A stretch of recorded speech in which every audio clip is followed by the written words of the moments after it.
রাজ্যের লক্ষ লক্ষ সরকারি কর্মচারী ও অবসরপ্রাপ্তদের দীর্ঘদিনের অপেক্ষার অবসান কি অবশেষে শেষ হতে চলেছে? মর্গ ভাতা বা ডিএ নিয়ে বহুদিনের জটিলতার মাঝে এবার সামনে এলো বড় আপডেট।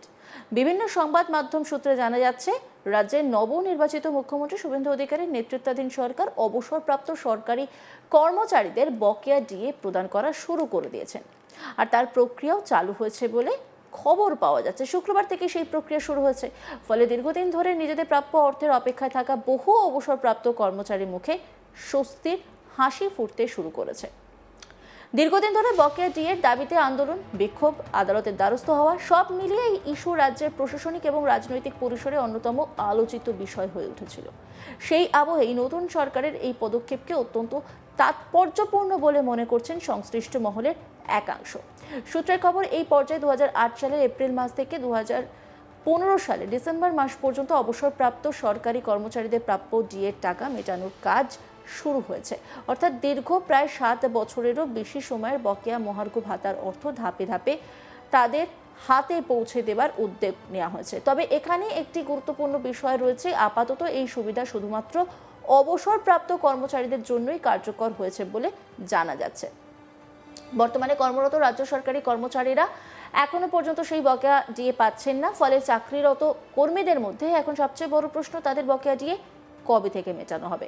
এই প্রশ্নের উত্তর এখনো স্পষ্ট নয়। তবে প্রশাসনিক সূত্রে ইঙ্গিত মিলছে, খুব শীঘ্রই এই বিষয়ে গুরুত্বপূর্ণ সিদ্ধান্ত সামনে আসতে পারে। কারণ আগামী 1 জুন মুখ্যমন্ত্রীর সঙ্গে রাজ্যের বিভিন্ন সরকারি কর্মচারী সংগঠনের একটি গুরুত্বপূর্ণ বৈঠক নির্ধারিত রয়েছে। আর সেই বৈঠকের দিকেই এখন তাকিয়ে রয়েছে গোটা সরকারি কর্মচারী মহল। জানা যাচ্ছে, এই বৈঠকে ডিএ সংক্রান্ত বিষয়টি অন্যতম গুরুত্বপূর্ণ আলোচ্য সূচি হতে পারে। কর্মচারী সংগঠনগুলিও তাদের দীর্ঘদিনের দাবি মুখ্যমন্ত্রীর সামনে তুলে ধরতে প্রস্তুতি নিচ্ছে। ফলে ওই বৈঠক থেকে কর্মরত সরকারি কর্মচারীদের জন্য কোনো বড় ঘোষণা আসতে পারে বলে মনে করছেন অনেকেই। ডিএ বা মহার্ঘ ভাতা নিয়ে রাজ্যে যে বিতর্ক এবং আন্দোলন চলছিল, তার একটি বড় অংশ এখন দেশের সর্বোচ্চ আদালতেও পৌঁছে গিয়েছে। সুপ্রিম কোর্টে এই সংক্রান্ত মামলা এখনো বিচারাধীন। আদালত আগেই বকেয়া ডিএ মেটানোর বিষয়ে রাজ্যকে নির্দেশ দিয়েছিল। সেই নির্দেশ কার্যকর করার ক্ষেত্রে কতটা অগ্রগতি হয়েছে তা জানতে চেয়েছিল শীর্ষ আদালত। গত বুধবার মামলা শুনানির সময় আদালতের তরফে স্পষ্টভাবে জানতে চাওয়া হয়, বকেয়া ডিএ মেটানোর কাজ কতদূর এগিয়েছে। সেই সময় পশ্চিমবঙ্গ সরকারের পক্ষ থেকে আদালতকে জানানো হয়, সদ্য নতুন সরকার দায়িত্ব গ্রহণ করেছে। প্রশাসনিক প্রক্রিয়া এবং আর্থিক বিষয়গুলি পর্যালোচনা করতে কিছুটা সময় প্রয়োজন। সরকারের এই আবেদন আদালত বিবেচনা করে দেখবে বলে জানা গিয়েছে। তবে একই সঙ্গে আদালত পুরো বিষয়টির উপর নজর রাখছে বলেও স্পষ্ট বার্তা দিয়েছে। আদালত চেয়েছে বকেয়া ডিএ প্রদানের অগ্রগতি সম্পর্কে সরকার নির্দিষ্ট তথ্য জমা দিক। এমন পরিস্থিতিতেই অবসরপ্রাপ্ত কর্মচারীদের ডিএ দেওয়া শুরু হওয়ায় খবর সামনে আসছে। ফলে আদালতের কাছে সরকারের অবস্থানও কিছুটা শক্তিশালী হয়েছে বলে মনে করছেন প্রশাসনিক পর্যবেক্ষকেরা। কারণ সরকার যে বকেয়া মেটানোর প্রক্রিয়া বাস্তবে শুরু করেছে, সেই বার্তাই এর মাধ্যমে স্পষ্ট হয়েছে। অন্যদিকে এই মামলায় বিভিন্ন সরকারি কর্মচারী সংগঠনও নিজেদের বক্তব্য আদালতের সামনে তুলে ধরেছে। সংগঠনগুলির তরফে জানানো হয়েছে, নতুন সরকার দায়িত্ব নেওয়ার পর পরিস্থিতি বদলেছে। মুখ্যমন্ত্রী কর্মচারী সংগঠনগুলির সঙ্গে সরাসরি বৈঠকে বসছে। ফলে বিষয়টি নিয়ে ইতিবাচক সমাধানের সম্ভাবনা কিন্তু তৈরি হয়েছে।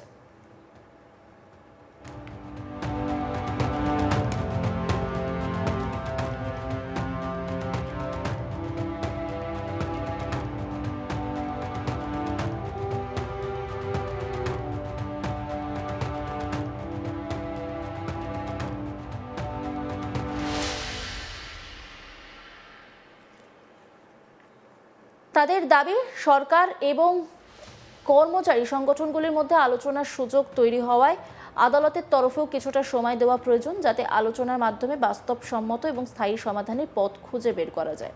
সব পক্ষের বক্তব্য শোনার পরই সুপ্রিম কোর্ট মামলার শুনানি আপাতত স্থগিত রাখার সিদ্ধান্ত নেয়। আদালত জানিয়েছে, আগামী জুলাই মাসের 3য় সপ্তাহে এই মামলার পরবর্তী শুনানি হবে। তবে তার আগে রাজ্য সরকারকে একটি বিস্তারিত স্ট্যাটাস রিপোর্ট জমা দিতে হবে। এই স্ট্যাটাস রিপোর্টে বকেয়া ডিএ প্রদানের অগ্রগতি, আর্থিক পরিকল্পনা এবং ভবিষ্যৎ কর্মপদ্ধতি সম্পর্কে বিস্তারিত তথ্য তুলে ধরতে হবে বলে জানা গিয়েছে। ফলে আগামী কয়েক সপ্তাহ অত্যন্ত গুরুত্বপূর্ণ হতে চলেছে। এদিকে সরকারি কর্মচারীদের মধ্যে এখন সবচেয়ে বেশি আলোচনা হচ্ছে 1 জুনের বৈঠককে কেন্দ্র করে। বিভিন্ন কর্মচারী সংগঠনের প্রতিনিধিরা ইতিমধ্যেই নিজেদের দাবি দাওয়া নিয়ে প্রস্তুতি শুরু করেছেন। তাদের আশায় এই বৈঠক শুধুমাত্র আনুষ্ঠানিক আলোচনায় সীমাবদ্ধ থাকবে না, বরং কর্মচারীদের দীর্ঘদিনের সমস্যার বাস্তব সমাধানের পথও দেখাবে। অনেক কর্মচারী বক্তব্য, বিগত কয়েক বছরের ডিএ ইস্যু তাদের কাছে শুধু আর্থিক দাবি ছিল না, বরং ন্যায্য অধিকার আদায়ের লড়াইয়ে পরিণত হয়েছিল। ক্রমবর্ধমান মূল্যবৃদ্ধির বাজারে মহার্ঘ ভাতা কর্মচারীদের জন্য অত্যন্ত গুরুত্বপূর্ণ একটি বিষয়। কেন্দ্রীয় সরকারি কর্মচারীদের সঙ্গে তুলনা করে রাজ্যের কর্মচারীরা বহুদিন ধরেই বৈষম্যের অভিযোগ তুলে আসছেন। তাই ডিএ আদালত পর্যন্ত লড়াই গিয়েছে ডিএ নিয়ে। বহু কর্মচারী সংগঠন রাস্তায় নেমে আন্দোলন করেছে। সভা, মিছিল, অবস্থান, বিক্ষোভ সবই দেখা গেছে গত কয়েক বছরে। সেই দীর্ঘ আন্দোলনের প্রেক্ষাপটে অবসরপ্রাপ্ত কর্মচারীদের হাতে বকেয়া ডিএ পৌঁছানোর প্রক্রিয়া শুরু হওয়াকে অনেকেই গুরুত্বপূর্ণ সাফল্য হিসেবে দেখছেন।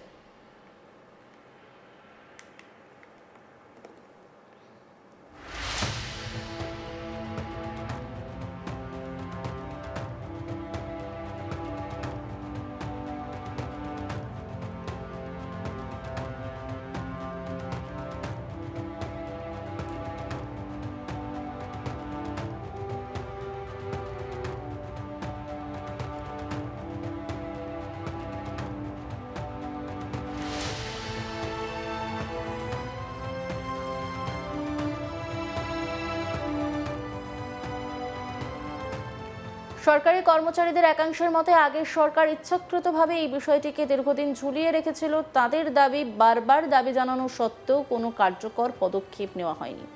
ফলে কর্মচারীদের বাধ্য হয়েই আদালতের দ্বারস্থ হতে হয়েছিল। অন্যদিকে নতুন সরকার দায়িত্ব নেওয়ার পর থেকেই ডিএ ইস্যুতে সক্রিয়তা দেখিয়েছে বলে মনে করছেন অনেক কর্মচারী।